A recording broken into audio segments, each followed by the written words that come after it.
Hello everyone and welcome back to Kanen Coffee. Here we have this beautiful DeLonghi Magnifica Cappuccino S Espresso machine. Now for this machine we had to do a little bit of work, starting by replacing the three-way solenoid valve that you see right here. This one takes care of dispensing the water from one side to the other or to the top, and this basically takes care of the water getting pushed from the water pump to the solenoid valve into the mechanical valve and to other places.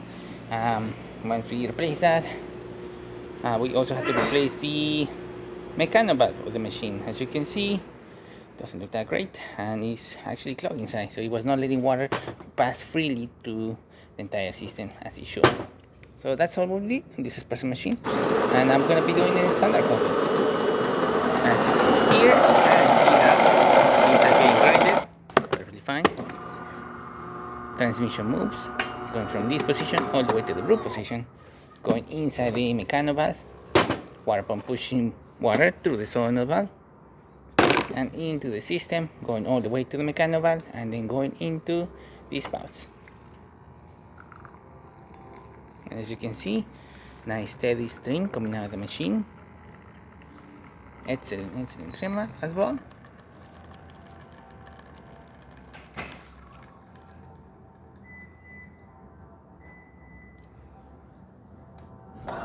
Good layer of crema and excellent color. Water for this machine, as you can see, steady stream coming out of the one, excellent temperature, working perfectly. So there you have it, the DeLonghi Magnifica Cappuccino is brewing up and ready to grind. So thank you so much for repairing Kanen Coffee. Please subscribe to our channel for more content this every day, and thanks for watching.